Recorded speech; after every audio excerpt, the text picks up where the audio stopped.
Hey readers! So today we are still looking at reading more deeply and thinking about the text in different ways. And we talked about those different ways, and one of our bubbles that we're highlighting is trait. So I want to do another review of what character trait is. A lot of the groups that I've been working with, we've been focusing on character trait.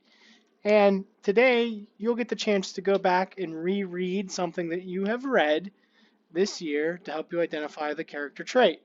So, what is a character trait? A character trait is one word that tells you or describes the character's personality. It's an adjective or a descriptive word. It's not a feeling. So, a lot of students I've worked with in the past will say, that character is happy, or that character is sad, or upset, or disgruntled. Um, it is not a feeling.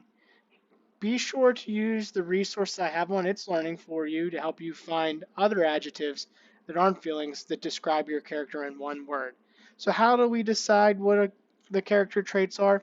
We in depth and deeply analyze the character's actions. We think about the character's thoughts, and we look at the character's words. So actions are very clearly labeled by the narrator of a story or are described by the character themselves depending on who is the narrator.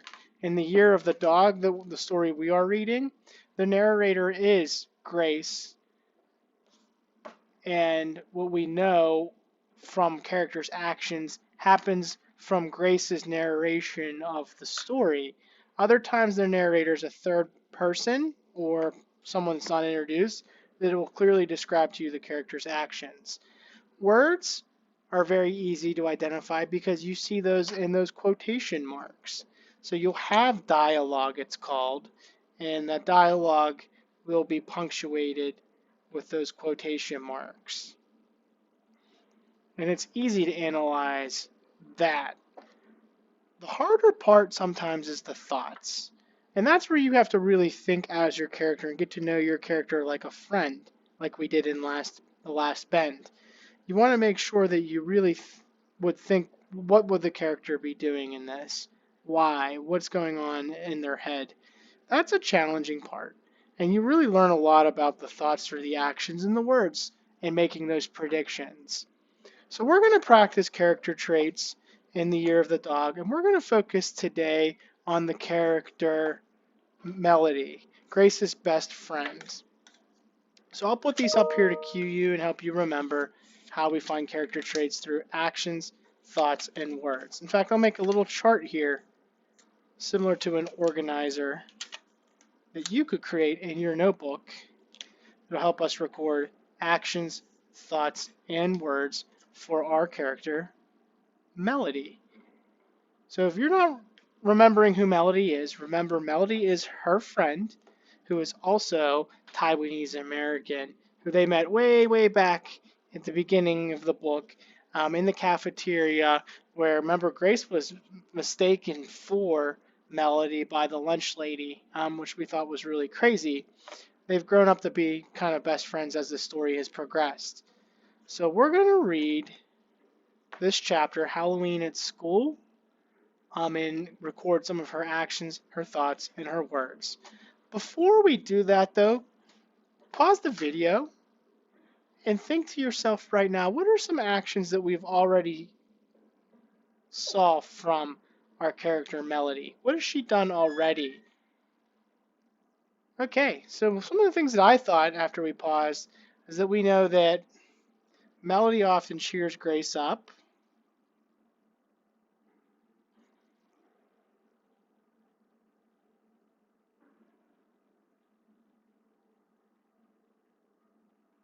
We know that they did a science project together.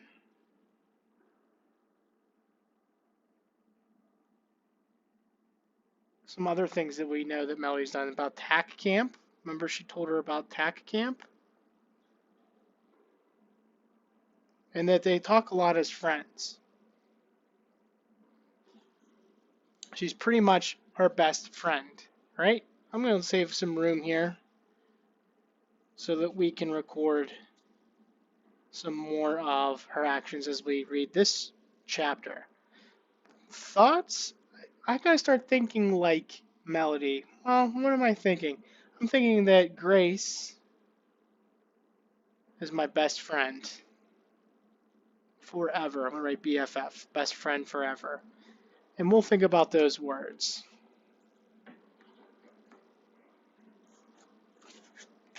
So we're listening for actions, thoughts, and words as we read Halloween at School, and they're not Grace's words, thoughts, or actions. We're thinking about melodies.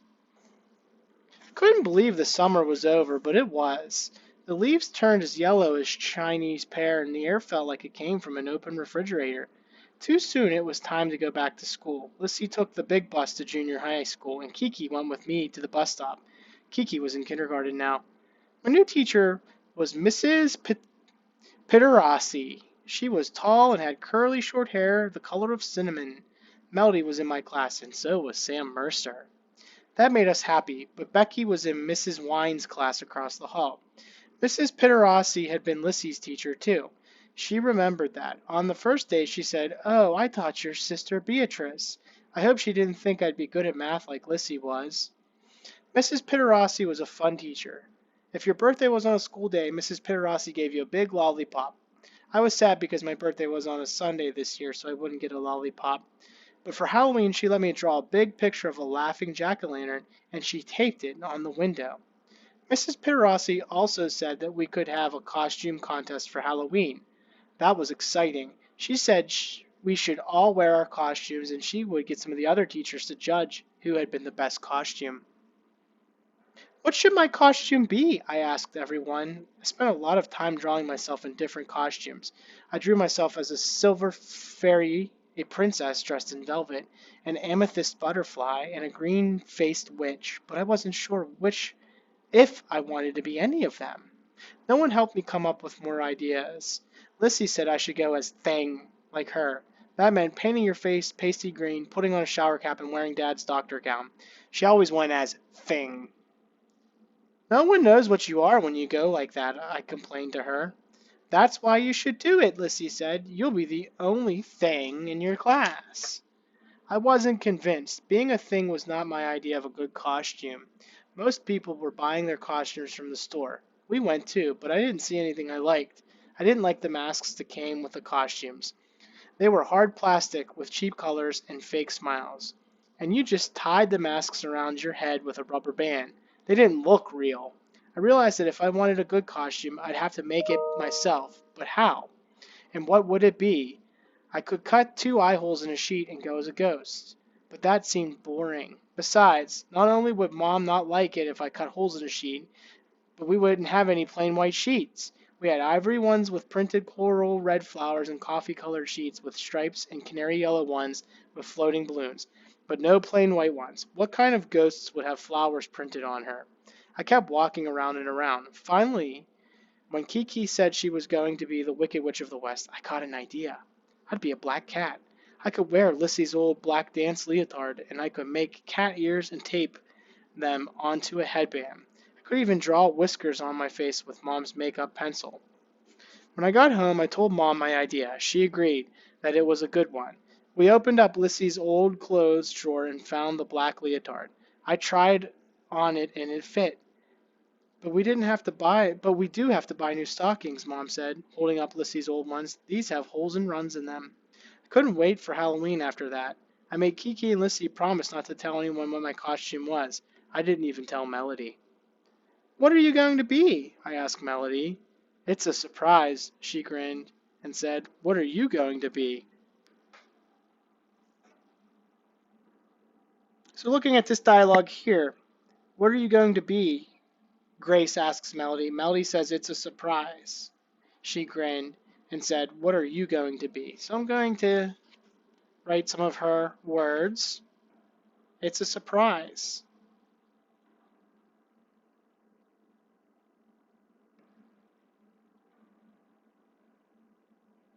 And that's in reference to the costume.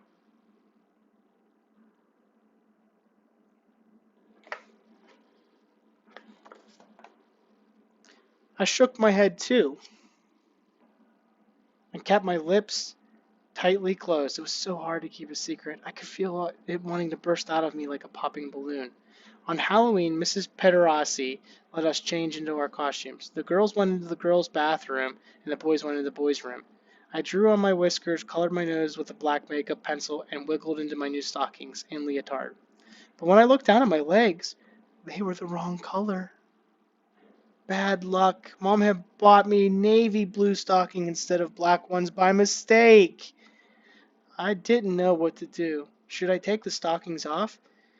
Then I'd be a black cat with pale legs, and I'd be cold. But now I was a black and blue cat. Whoever heard of a black and blue cat before? But without the stockings, it probably wouldn't even look like a costume. I'd look like a ballet student with cat ears. I decided to leave the stockings on. If anyone asked, I'd just say I was meant to be a black and blue cat. It was a lot of fun seeing everyone's costumes. There were lots of monsters and ghosts. I was glad I hadn't gone as a ghost. Sam Mercer was Santa Claus, and he had made his beard from notebook paper he cut into shreds. Another boy was a robot made from a box covered with tinfoil. But the funniest was Melody. She had cut a hole out of a laundry basket and put it around her waist. Then there were clothes filling the basket. I'm a basket of laundry, she told us.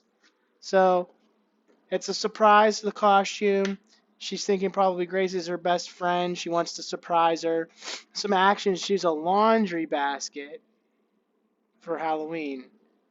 Well, that's a pretty creative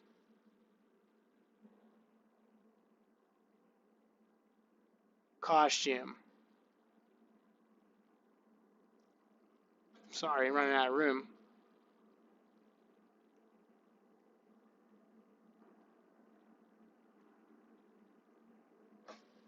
You know, I'm starting to think of something else creative that our character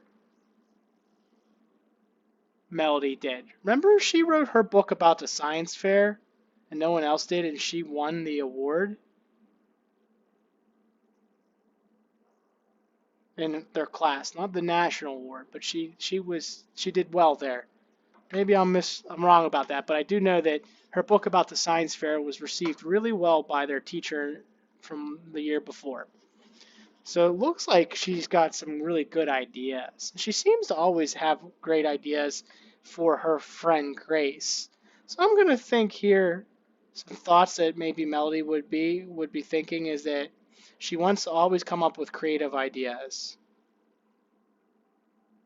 Even when they were thinking about the science fair, they always were coming up with that. Is this a really good idea? And she also thinks a lot to herself about things. Remember when they were trying to figure out who Sam Mercer liked and had a crush on? She kind of did a whole process to help that out. Everyone's desks were laid out for a party. At each desk there was a cup of apple cider and an orange frosted cupcake with black and brown sprinkles on it, some candy corn and an apple. Mrs. Piterossi was playing some creepy music. Some of the other teachers were sitting at the table ready to judge our costumes. We paraded around them before we sat down. When they announced the winners, Melody won first prize. Mrs. Piterossi gave her a blue ribbon and a huge lollipop with rainbow colors twisted into it. Sam Mercer got honorable mention and a bar of chocolate with yellow ribbon on it. I didn't win anything. The judges must have noticed my blue legs. Maybe if my legs had been black, I might have won something. On the bus ride home, Melody let me lick her lollipop. You're so lucky, I told her. You won the blue ribbon, a lollipop, and you got to stand next to Sam Mercer. You're lucky too, Melody said. It's our lucky year, remember? You're the only one who won the blue ribbon, I said, so you're the lucky one.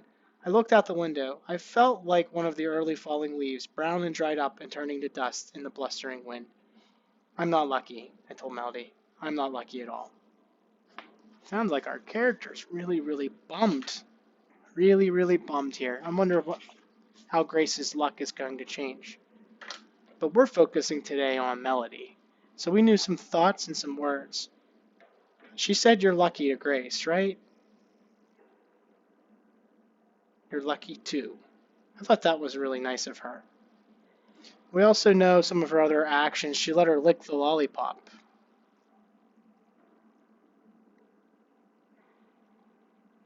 So when I look at all of these things here, couple different things stick out. Go ahead and pause it for a second and ask yourself, what word would you use to describe or a character trait our character Melody? So here's what I'm thinking, readers. She comes up with neat ideas. The book fair is a very creative, neat idea that's unique when she writes about the science fair. Sorry, not the book fair. She had to create a book, she wrote about the science fair when they were doing the book project in art um, and for library class. She creates this idea of being a laundry basket for Halloween. Grace is her best friend, so we know that. She has these good ideas with Grace, like going to TAC camp together or finding a way to deduce or figure out who Sam Mercer had a crush on. She likes to surprise people, and she's really encouraging in her words. So I'm thinking there's two kind of themes going on here. The first theme being that our character really is a good friend. So I would say maybe one of her traits to her friend Grace, and this is Melody, is that she's a good friend, that she's loyal. Maybe she is friendly. She's also kind. Any of those things here would support how she is a friend. She's loyal, she's friendly, or she's kind. The evidence there that shows you that is that she says, "Here, lick my lollipop," and "You're lucky too," and "You'll figure out what you're strong at for the year of the dog." When I think about her skills as a person and her ideas, I would say she's creative. We can also say that she's smart. She comes up with a lot of great ideas. So any of these would be good traits to describe our character, Melody.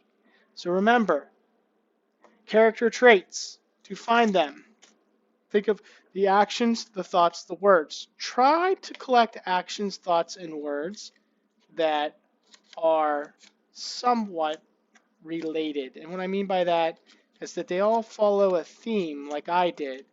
My two themes here were that Melody is a good friend and that she's a creative person. And they led me to those different traits. So when you read today, readers, make sure that you're looking for a character trait from a story that you're very familiar with, that you've read. It could be a chapter book that you've been ongoing reading and you're going back into the chapter book, or it could be one of the other picture books that you've read. Good luck. I can't wait to see what you come up with.